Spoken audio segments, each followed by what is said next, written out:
నమస్తే. Welcome to our channel. ప్రస్తుతం మనతో పాటు మన స్టూడియోలో సీనియర్ జర్నలిస్ట్ కిరణ్ పోల్దాస్ గారు ఉన్నారు. Hello sir. హాయ్ అండి. నమస్తే. సార్, సైఫ్ అలీ ఖాన్ ఇంట్లో దొంగతనం జరిగిన విషయం మనందరికీ తెలిసిందే. ఏంటి దొంగని పట్టుకున్నాము అని చెప్పేసి పోలీసులు చెప్పారు. బట్ స్టిల్ ఇంకా ఎలాంటి దాని గురించి అప్డేట్ లేదు. ఎవరు ఇంతకీ అటాక్ చేశారు? ఏం జరిగింది అనే క్లారిటీ ఇప్పటికీ లేదు. ఎందుకని ఇంత లేట్ అవుతుంది అని అంటారు? అంటే మీకే కాదు, అందరికి ఇదే ఒక ప్రశ్న వస్తుంది. ఒక సంఘటన జరిగినప్పుడు అత్యంత భద్రతా పరంగా చాలా కీలకమైన ప్రాంతంలో ఒక సంఘటన జరిగినప్పుడు ఆ సంఘటన తాలూకు సీసీ కెమెరా ఫుటేజ్ కూడా పూర్తిగా తీసుకోలేని పరిస్థితుల్లో పోలీస్ శాఖ ఉందా? సార్, అంటే మనకి కొన్ని విజువల్స్ లో కనిపించాయి కదా సార్. 6th ఫ్లోర్ లో దొంగ కనిపించడం, అవును, ఒక 6th ఫ్లోర్లోనే కనిపించింది. మరి 11th ఫ్లోర్లో 12th ఫ్లోర్లో ఎందుకు కనపడలా? సీసీ కెమెరాలు ఎందుకు లేవు? ఉంటే దానికి సంబంధించిన విజువల్స్ ఎందుకు ఇవ్వాలా? అసలు అపార్ట్మెంట్లోకి ఎంటర్ అవుతున్నప్పుడు వాడు ఎక్కడి నుంచి ఎంటర్ అయ్యాడు అనేది సీసీ కెమెరా విజువల్ ఉంటుంది కదా. అది అత్యంత ఖరీదైన ప్రాంతం, రోడ్ల మీద కూడా సీసీ కెమెరాలు ఉంటాయి. వాడు అక్కడి నుంచి బయటకు వచ్చి ఎక్కడికి వెళ్ళాడు, ఎలా వెళ్ళాడు అనేది కూడా తెలుస్తుంది. అటువంటిప్పుడు వాడిని ట్రేస్ చేసి పట్టుకోవడం అనేది ఇంత కష్టమా? అసలు వాడు అక్కడికి వెళ్ళిన తర్వాత పని మనుషుల్ని విచారించారు, సెక్యూరిటీ వాళ్ళని విచారించారు, సైఫ్ అలీ ఖాన్ని విచారించారు, వాళ్ళ కుటుంబ సభ్యులను విచారించారు. ఇంతమందిని విచారించిన తర్వాత కూడా వాళ్ళకి ఆనుపానులు దొరకలేదు అంటే ఇది పోలీసు శాఖ వైఫల్యమా అన్న ప్రశ్న వస్తుంది. నేనైతే అది పోలీసు శాఖ వైఫల్యం అనుకోను. పోలీసులు ఛేదించారు కేసుని, కానీ మేనేజ్మెంట్ చేయటానికి కోసం టైం పడుతోంది.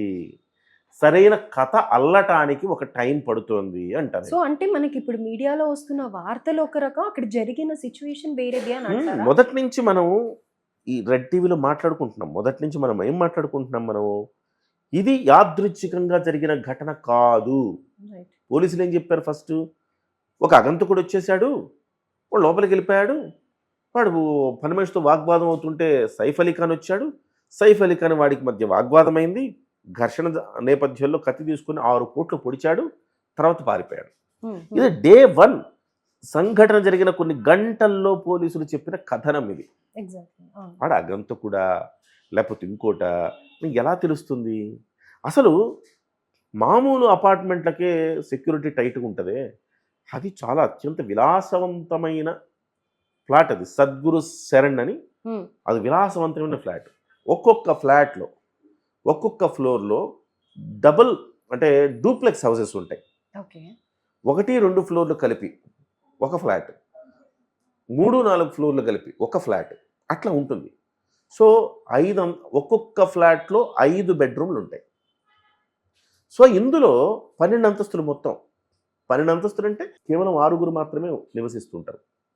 6లో అంటే 6 ఓనర్లు ఉంటారు, అంతే కదా. 2 ఫ్లోర్లు కలిపి ఒక ఫ్లాట్ అవుతున్నప్పుడు డూప్లెక్స్ కాబట్టి. సో 12 ఫ్లోర్లు అంటే 6 ఫ్లాట్లు లెక్క. ఈ 6 ఫ్లాట్లలో విలాసవంతమైన ఫ్లాట్లు. ఈ 6 ఫ్లాట్లలో 2 ఈయనే కొన్నాడు. 10, 9, 10, 11, 12. ఈ 4 పైన 4 ఫ్లోర్లు కూడా సైఫ్ అలీ ఖాన్వే.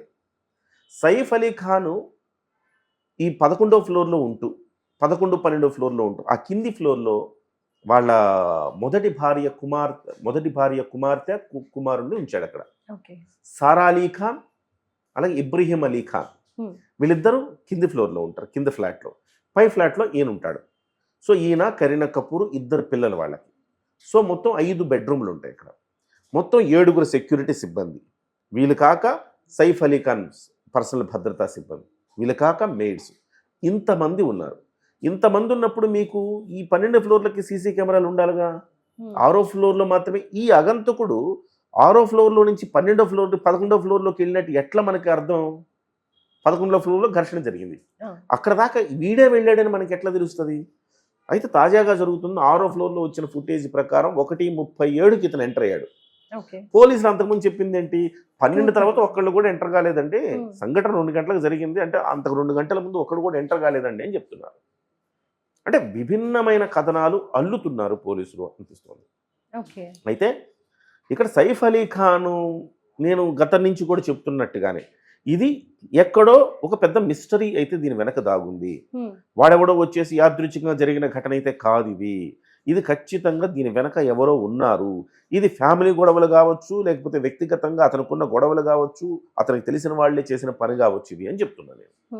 అయితే ఆ కోణంలో కొత్త కథనాలు బయటకు వస్తూ ఉన్నాయి.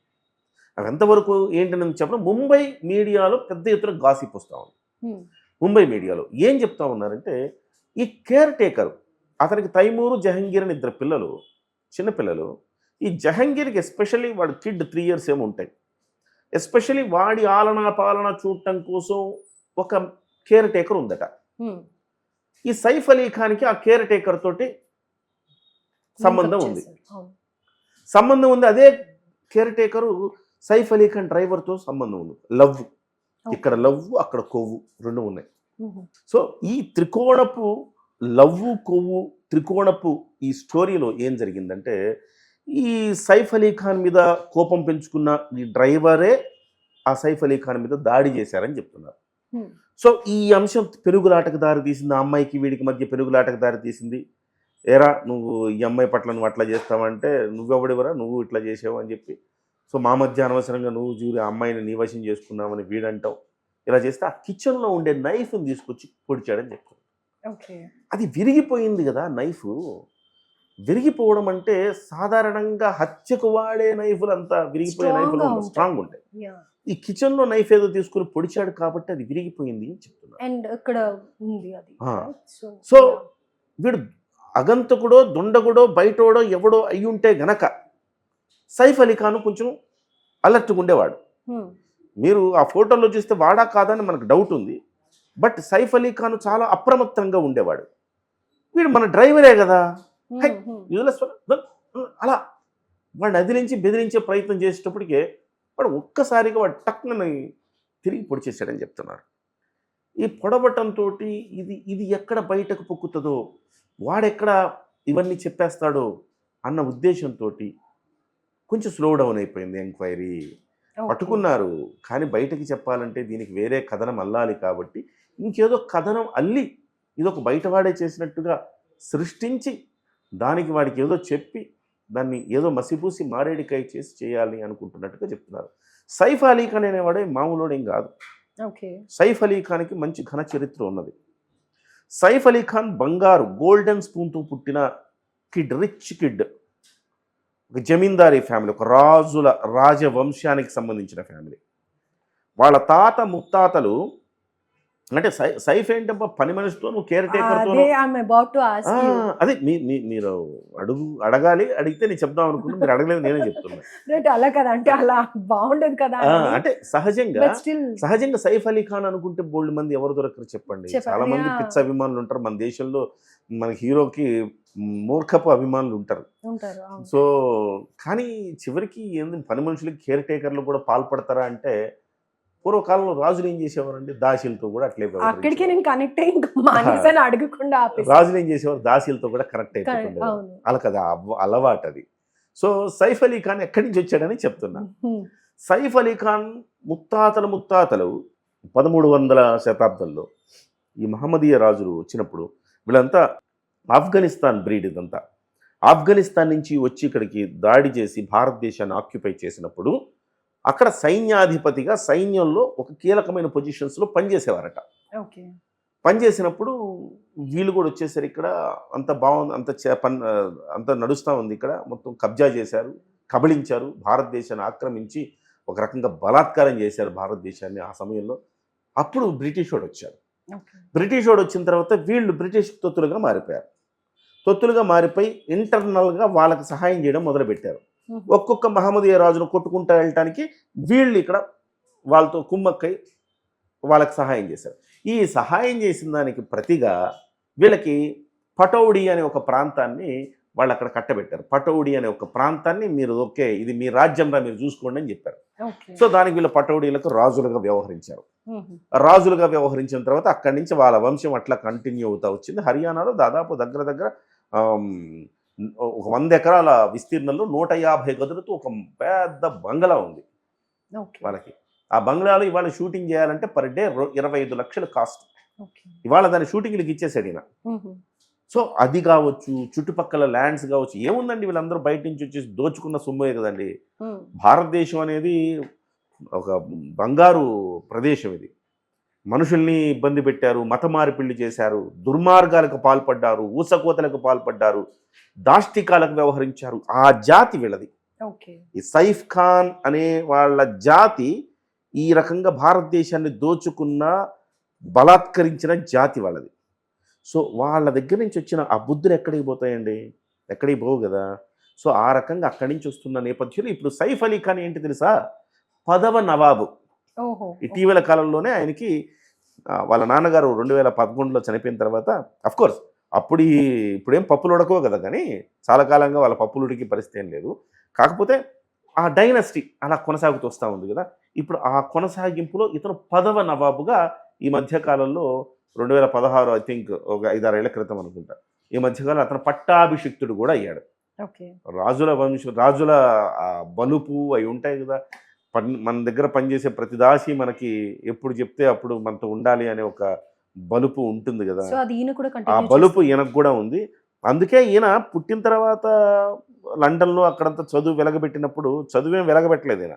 అమ్మాయిలతో తిరగడాలు, చెడు వ్యసనాలకు బానిస అవడాలు ఇవన్నీ చేశాడు. అట్లా కాదురా బాబు అని తీసుకొచ్చి వాళ్ళ నాన్న క్రికెటర్ చేద్దామంటే వాళ్ళ అమ్మ లేదు సినిమా నటుడిని చేయాలంటే వాళ్ళమ్మ అంటే వాళ్ళమ్మ షర్మిలా ఠాగూర్, హిందూ, రవీంద్రనాథ్ ఠాగూర్కి సంబంధించిన వాళ్ళు అనమాట వాళ్ళు. సో వాళ్ళమ్మ ఏమో సినిమా హీరోయిన్ చేద్దాము నా కొడుకుని అని అనుకొని సినిమా ఇస్తే, సినిమా ఫస్ట్ 23 ఏళ్ల వయసులో సైఫ్ అలీ ఖాన్కి ఒక సినిమా ఛాన్స్ వస్తే దాంట్లో అమృతా సింగ్ హీరోయిన్గా తీసుకుంది. హీరోయిన్ ఈ అమ్మాయి 12 ఏళ్ళు పెద్దది అతనికంటే. హీరోయిన్గా తీసుకుంటే ఇతను ఏం చేశాడు? ఆ అమ్మాయితో ప్రేమాయణం మొదలుపెట్టాడు. ఓకే. ఆ అమ్మాయితో ప్రేమాయణం మొదలుపెట్టి షూటింగ్కి 2 బాబు 9 గంటల కంటే చట్టపట్టాలు వేసుకుని వెళ్ళిపోయేవాళ్ళు. వీళ్ళందరూ వెయిట్ చేసి వీడికి అసలు సీరియస్నెస్ లేదు, వీడిని తీసుకుని మనం సంక్రాంతిపోయేటట్టున్నామని వీళ్ళిద్దరిని తీసేసి వేరే వాళ్ళని పెట్టుకుని ఆ సినిమా కంప్లీట్ చేసుకున్నాడు. సినిమా ఏం రాలేదు కానీ వీళ్ళిద్దరిది పెళ్ళి అయితే చేసుకున్నారు. వాళ్ళ అమ్మా నాన్న వద్దన్నాగా బలవంతంగా పెళ్లి చేసుకున్నారు. పెళ్లి చేసుకుని ఒక 2 పిల్లల్ని కన్నాక మనోడి వ్యవహారాలు కొనసాగుతూనే ఉన్నాయి. తర్వాత కూడా ఒక ప్రీతి జంట అని, ఇంకో జంట అని, ఆ చెంట అని, ఓ చెంట అని ఆ జంటలుగా ముందుకెళ్తా ఉన్నాడు. ఆ ముందుకెళ్లే క్రమంలో విసుగు చెంది ఆమె కూడా వదిలేసింది.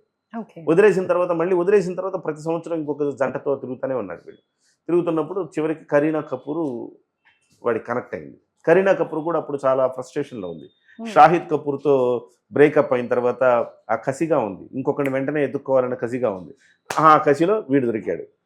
సో వీడు ఆమె కలిసి పెళ్లి చేసుకున్నారు. ఇప్పుడు తైమూర్ అని, జహంగీర్ అని, వాళ్ళ పేర్లు ఎట్లా పెట్టారు చూసారా మీరు? తైమూరు, జహంగీరు అంతా ఆ నవాబుల పేర్లు. ఆ మొఘల్ చక్రవర్తులు ఎవరైతే దోపిడీదారులు ఉన్నారో ఆ దోపిడీదారుల పేర్లు పెట్టుకున్నారు వాళ్ళు. సో ఇవాళ అది మనోడి ఘనమైన గత చరిత్ర. అది మన 54 అట్లా ఉండొచ్చు. 1970లో ఏమో పుట్టాడు నాకు తెలిసి. 55 ఏళ్ళు ఉంటాయి. సో ఇప్పుడు మొదటి భార్య 12 ఏళ్ళు పెద్ద, రెండో భార్య 10 ఏళ్ళు చిన్న. సో ఆ రకంగా ఈయన సైఫ్ అలీ ఖాన్ అలాంటి బుద్ధులు కలిగిన వాడు కాబట్టి ఈ రకమైన పెద్ద గాసిప్ పని మనిషితో ఈయన వ్యవహార శైలి ఇవన్నీ కూడా చర్చకు వచ్చినాయి. మరి ఇది పోలీసులు బయటికి చెప్తారంటే బయటికి చెప్పరు కదా. ఎందుకంటే కొన్ని వేల కోట్ల రూపాయల సామ్రాజ్యం ఉన్న వ్యక్తి సైఫ్ అలీ ఖాను. వాళ్ళ నాన్నగారి నుంచి 3-4 వేల కోట్ల రూపాయలు. ఇప్పుడు ఆ ఒక్క ప్యాలెస్ అమ్మితేనే 1000 కోట్లేమో వస్తుంది. సో అన్ని వేల కోట్ల రూపాయలు ఉండే వీడు కూడా బాగానే చేస్తున్నాడు, ఇతను కూడా బాగానే సినిమాలు చేస్తున్నాడు కదా.